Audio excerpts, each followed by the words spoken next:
Yo, what it is, YouTube? Is Playback coming back with another bullseye of a video here today on the channel. We wanted to talk about the best FX plugins that you guys can use to achieve, a pro sound. So, what is the favorite reverbs, delays, other little quirky effects that y'all like to use to spice up y'all vocals? Let us know down below. If y'all like the video, don't forget to like, comment, and subscribe down below to support the channel. Check the links in the comments, let you know what we think. And if you guys do want to book studio time or get a mix, we have this beautiful equipment, this beautiful studio here.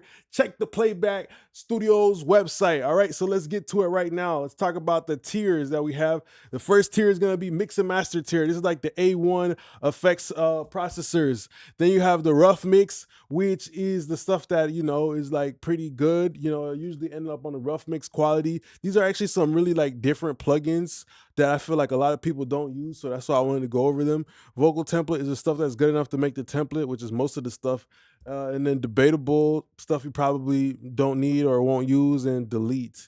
All right, so I feel like a lot of these plugins here on this list are actually like gem plugins. First of all, the Cooper Time Cube. I know that 40, who is Drake's engineer, said that he used that on a lot of Drake's throwback stuff. So if you're interested in that type of sound, that tone specifically that Drake used to get, that warm tone he would get on a lot of like songs like Marvin's Room and stuff like that, you know and even on the percussions too, with the toms and stuff, they always used to have like a little fluttering delay. The Cooper Time Cube is pretty good. I'm not gonna lie. You could do some really dope effects with it too, and you can like unlink the sides and stuff like that. So that's a pretty dope delay that is actually using like a garden hose to do the delay, where usually most delays are done with tape. Speaking of tape, I think the soft tube delay is really good. The tape echo is pretty good because you have some options to get some crunch and some flavor and some tone, and that's what you want to look for in your effects. I always feel like effects should be individualized, you feel me, with the song type shit like that. It should always be individualized, giving the listener kind of like an opportunity to be like, oh damn, like this is a piece of candy that I can only get from this song. That's why how I always feel like a song can get to a million plays is giving people moments, right? So now that they have a certain moment they might like in the second verse or the third hook or whatever, giving that a little bit of variation, they keep repeating that part over and over again because they have their favorite part. They have their moment. So I always felt like, the effects and the one shots and stuff like that, and little variations and like vocal takes and stuff, not just flying over a hook three times over. I feel like that shit is what gets a song to a million plays. The non-linear stuff that gives people like that Call of Duty Easter egg that they can enjoy. You feel me? So yeah, then after that, let's talk about a reverb. I would definitely say the Manny reverb is pretty dope. It's good enough for the vocal template. And I like the concept of this reverb because you have like the phaser, you have the distortion, you have a bunch of different shapes, and you have the EQ. You can compress it, and reverb should always be unique spaces because every single time that you're doing a song, it's almost like a field trip. When you was in school and they took your ass out on that field trip, remember?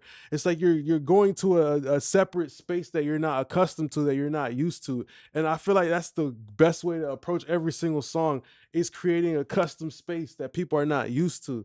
You feel me? So now they're like, man, I remember when I went on that one field trip, that one moment, that one section, it gives them a reason to know that this song is different from the other one.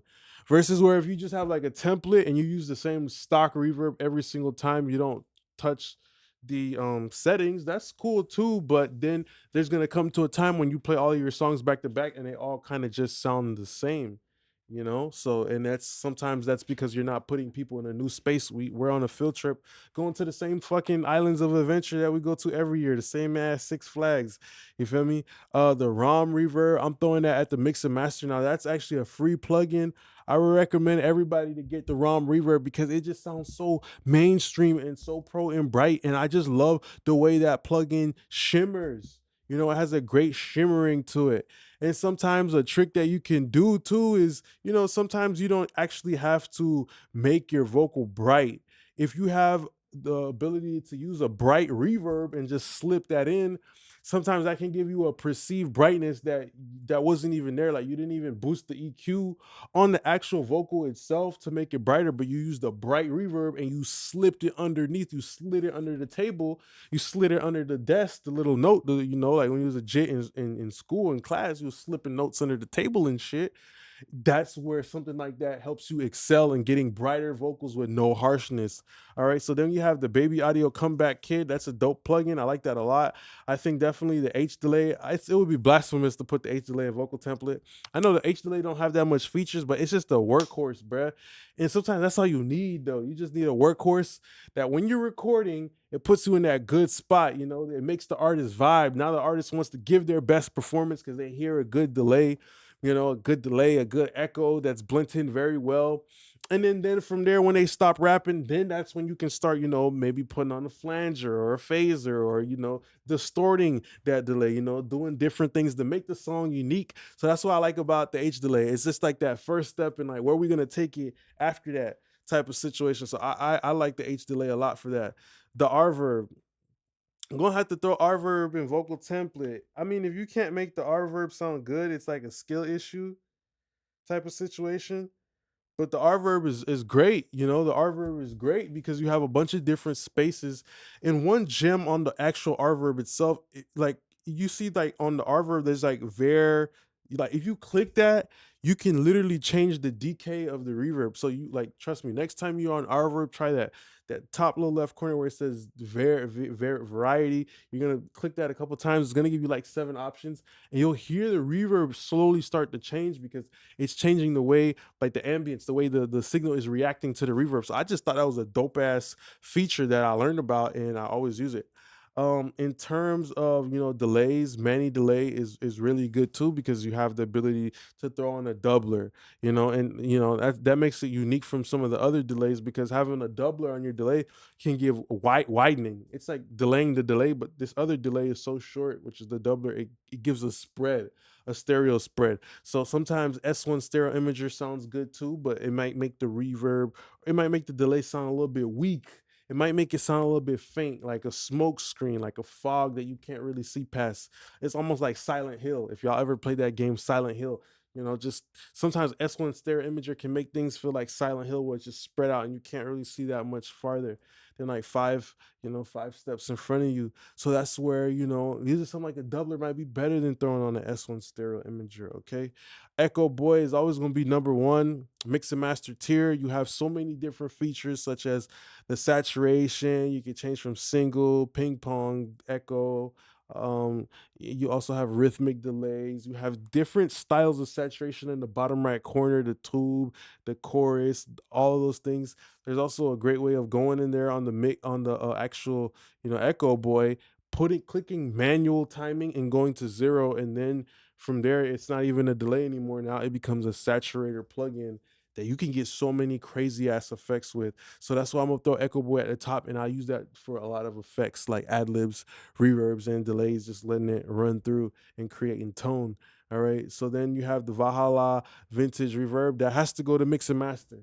That has to go to mix and master because that's a classic trap style reverb. And the reason why Valhalla is so good is because it gives you the variation. It gives you the now mode, it gives you the 1970s and the 1980s, which are all distinctly different, right? And on top of that, it gives you different spaces like room, hall, bright hall, sanctuary, ambience, chamber, dirty plate, dirty hall, random chaos. It gives you all these different things that help you create that variety so your reverb don't sound the same every single time. Like if you just like went to somewhere and you show up with the same clothes every single time, people are gonna be like, man, this guy's got no fucking style, man. You don't got no style. So you don't want people to hear your music if they give you the benefit of even listening to a second song, because nowadays people just listen to one song, but you want to at least switch things up. And that's why it's great having a versatile reverb, just like Valhalla Vintage. All right. The Galaxy Tape Echo is always going to be dope. It's always going to be dope.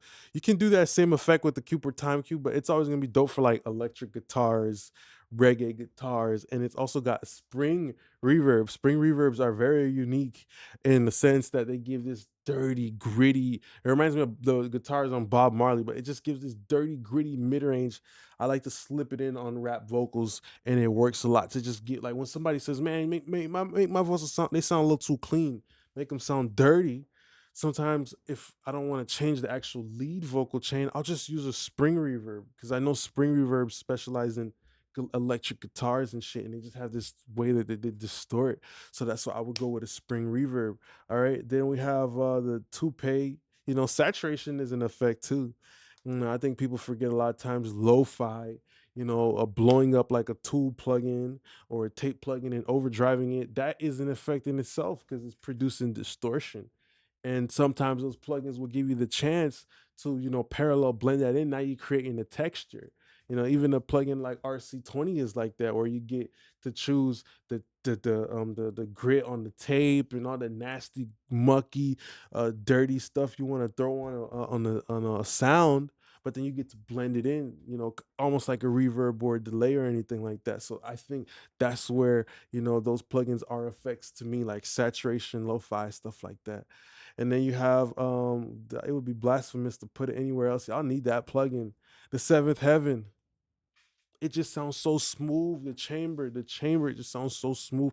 Perfect for R&B vocals, but also perfect for rap vocals too, where you want to put a little emphasis on mid-range, like the lead vocal. You want to make the lead vocal cut through more without using EQ or anything like that, or pushing the volume, because now you're using this short reverb, which is like a chamber or a chamber or like a cathedral, and you put that on 2 seconds or less, and now it's creating this warm glow. It's creating a warm glow around the vocal, like a firefly. This warm glow is now starting to make you be like, damn, is that a fly right there? Is that a firefly right there? Is that like a light bug?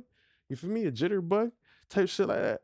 And that's what you want to do when it comes to your vocal. You would like to create maybe like a glow around the vocal that's gonna help it cut through the 2-track beat without maybe doing more boosting EQ. And there's diminishing returns with that boosting EQ, because you start pushing that mid range, shit might start getting harsh. All those S's might start getting more sloppy and stuff like that. So that's pretty much the end of the video here today. What effects do you like to use to spice up your vocals? Let us know down below. Support the channel. Check the links as well. If you guys want to book studio time and come to our beautiful studio and work with us, go ahead and check it down below. Appreciate y'all now, YouTube. Peace.